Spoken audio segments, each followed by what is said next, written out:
नमस्ते बच्चों।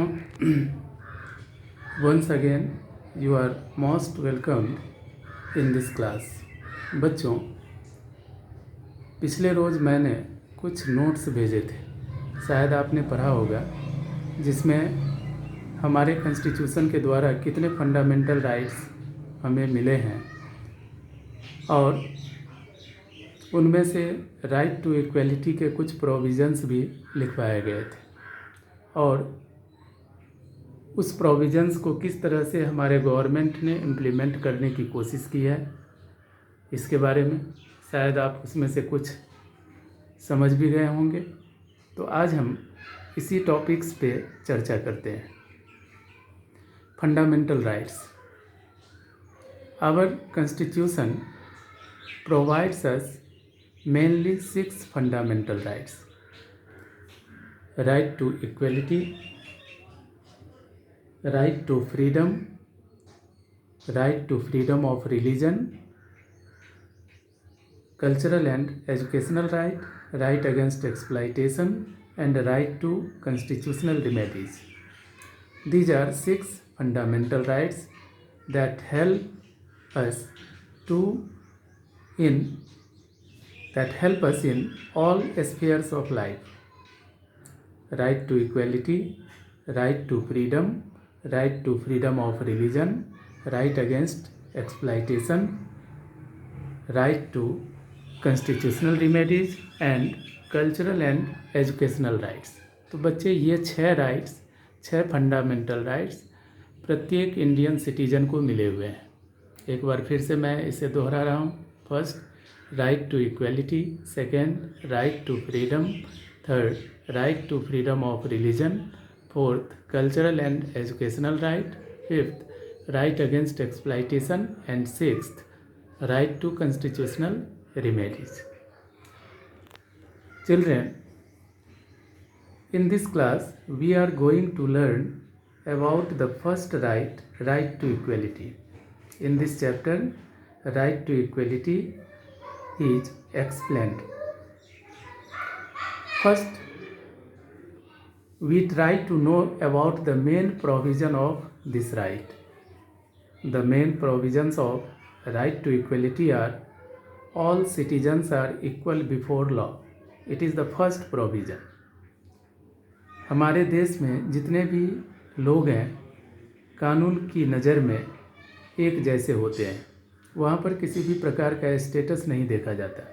Without status व्यक्ति को समानता का अधिकार मिला हुआ है, चाहे वो किसी बड़े फैमिली से हो, अमीर फैमिली से हो, बड़े कास्ट से बिलोंग करते हो, छोटे कास्ट से बिलोंग करते हो, आर्थिक स्थिति कमज़ोर कैटेगरी से बिलोंग करते हो। अर्थात यहाँ पर किसी भी प्रकार का ऐसा लॉ नहीं बना हुआ है कि स्पेशल स्टेटस के लिए अलग लॉ है और जो कॉमन पीपल हैं उनके लिए अलग।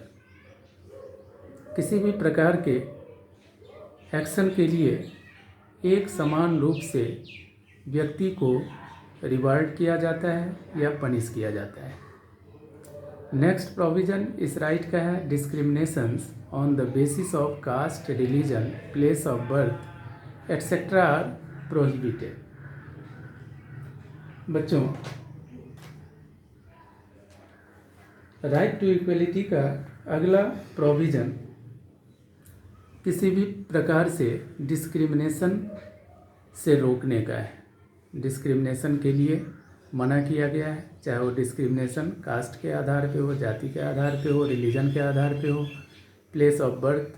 हम ये नहीं कह सकते कि हम इस स्टेट के निवासी हैं तो हमारे लिए स्पेशल प्रोविज़न होना चाहिए। Third provision is everyone entitled equal opportunities in all walks of life.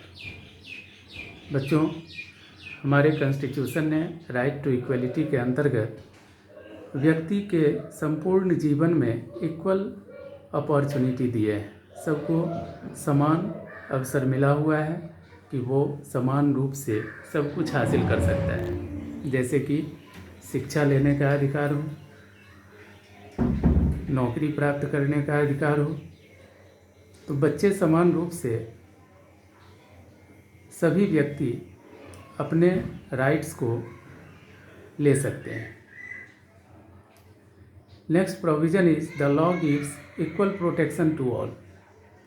हमारे कॉन्स्टिट्यूशन ने ऐसे लॉज दिए हैं जो इंडियन सिटीजन को इक्वल वे में प्रोटेक्शन देता है। ऐसा नहीं कि स्पेशल पीपल के लिए स्पेशल प्रोटेक्शन लॉ हो। इस तरह से राइट टू इक्वलिटी के मेन प्रोविजंस हमने सीखा। एक बार फिर से मैं इस प्रोविजंस को दोहरा रहा हूँ। All citizens are equal before law, it is the first provision. Next one is discriminations on the basis of caste, religion, place of birth etc. are prohibited. Third, everyone entitled equal opportunities in all walks of life. And fourth, the law gives equal protection to all. अब प्रश्न उठता है कि हमारे पास जो इतने अच्छे right हैं, राइट टू इक्वलिटी, इसका इम्प्लीमेंटेशन हमारे गवर्नमेंट ने किस प्रकार से किया है। तो बच्चों, हमारे गवर्नमेंट ने इसके इम्प्लीमेंटेशन के लिए मुख्यतया दो तरीके अपनाए हैं। The government of India has implemented the above provisions by two ways. First way is many laws have been made to protect the right to equality. Right to equality के प्रोटेक्शन के लिए गवर्नमेंट ऑफ इंडिया के द्वारा कई कानून बनाए गए हैं। और second, to launch many programmes and schemes for weaker sections like SC, ST, OBC। Society के जो कमज़ोर वर्ग हैं उनके लिए गवर्नमेंट ऑफ इंडिया ने कई प्रोग्राम लाए हैं, कई स्कीम्स लाए हैं ताकि उनको अपग्रेडेड किया जाए, उनको फॉरवर्ड किया जाए। जैसे कि SC, STs, OBCs के लिए बहुत सारे स्पेशल्स प्लान हैं, प्रोग्राम्स हैं, स्कीम्स हैं, जैसे कि मनरेगा योजना है। इसके अंतर्गत जो वीकर सेक्शन है उनको एम्प्लॉयमेंट फैसिलिटी दी जाती है। इसी प्रकार से पब्लिक डिस्ट्रीब्यूशन सिस्टम के माध्यम से जो वीकर सेक्शंस हैं उन्हें मिनिमम कॉस्ट पे राशन उपलब्ध करवाए जाते हैं जो मार्केट प्राइस से काफ़ी कम होता है। इतना ही नहीं, जो एक्सट्रीमली बैकवर्ड हैं, हेल्पलेस पीपुल हैं, उनके लिए free of cost food grain PDS के माध्यम से उपलब्ध करवाने का स्कीम चलाया जा रहा है। इसी स्कीम के अंतर्गत रिजर्वेशन पॉलिसी जैसा भी स्कीम गवर्नमेंट ऑफ इंडिया ने वीकर सेक्शंस के लिए रखे हैं। ये रिजर्वेशन पॉलिसी क्या होता है इसको समझना है। This is for weaker sections that ensures their proportionate share in all works of life so that they could live a life of respect and dignity. बच्चों, राइट टू इक्वलिटी प्रत्येक व्यक्ति के रिस्पेक्ट और डिग्निटी का सुरक्षा कवच है। ऐसा देखा गया कि सोसाइटी के कुछ वर्ग इस तरह के सुविधा से वंचित थे और क्योंकि उनका आर्थिक, सामाजिक, राजनीतिक कंडीशन बिल्कुल कमज़ोर था और इसी को ध्यान में रखते हुए गवर्नमेंट ऑफ इंडिया ने रिजर्वेशन पॉलिसी इम्प्लीमेंट किया ताकि ऐसे वीकर सेक्शंस का लाइफ भी रिस्पेक्टफुल हो, उन्हें भी डिग्निटी प्राप्त हो और जीवन के सभी वर्ग में उनका शेयर भी समान रूप से हो। It is the reservation policy.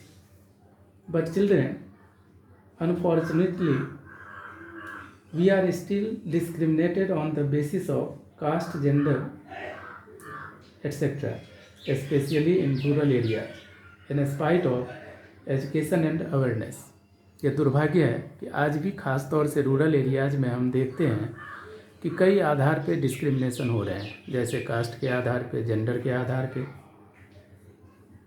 जबकि आज व्यक्ति काफ़ी जागरूक हो गया है, एजुकेशन का दायरा भी बढ़ गया है। तो ये जो इस प्रकार के जो राइट टू इक्वलिटी के प्रति थ्रेटनिंग है, उनसे हमें बचने की ज़रूरत है, और इनसे हम तभी बच सकते हैं जब एक एक व्यक्ति को डिग्निफाई किया जाए, एजुकेशन के माध्यम से, स्किल के माध्यम से, इक्वल अपॉर्चुनिटी देकर। The government has adopted various measures like loan, self-employment schemes, low budget housing on installment, free legal advice, widow pension, etc. बच्चों, और इस तरह के जो सोशल डिफरेंसेज हैं उन्हें दूर करने के लिए गवर्नमेंट ने बहुत सारे मेजर्स तैयार किए हैं, जैसे जिनका इकोनॉमिकल कंडीशन ख़राब है उन्हें लोन देकर सेल्फ एम्प्लॉयमेंट के लिए प्रोत्साहित करना, हाउसिंग लोन का बजट तैयार करना जो लो इंस्टॉलमेंट में दिया जा सके, उस हाउसिंग लोन पे सब्सिडी देकर, फ्री लीगल एडवाइस देकर, विडो पेंशन इत्यादि। तो इस तरह के बहुत सारे मेजर्स गवर्नमेंट ने तैयार किए हैं ताकि इस तरह की जो असमानता है, सोशल डिफरेंसेज है, उसे दूर किया जा सके। इस प्रकार से बच्चों हम कह सकते हैं कि इंडियन डेमोक्रेसी एक सही दिशा में जा रही है और ये प्रत्येक सिटीजन को इक्वलिटी देने का काम करती है। अगर अवार्ड की मामला हो तो प्रत्येक सिटीजन के लिए अवार्ड की व्यवस्था है, उन्हें इनलाइटेंड किया जा रहा है, एजुकेटेड किया जा रहा है, स्किल्ड बनाया जा रहा है ताकि वो लाइफ के सभी क्षेत्रों में सक्सेस प्राप्त कर सके। थैंक यू बच्चों, आज का क्लास यही समाप्त हो गया और ये चैप्टर भी नेक्स्ट डे हम इसका क्वेश्चन आंसर करवाएंगे। Thank you.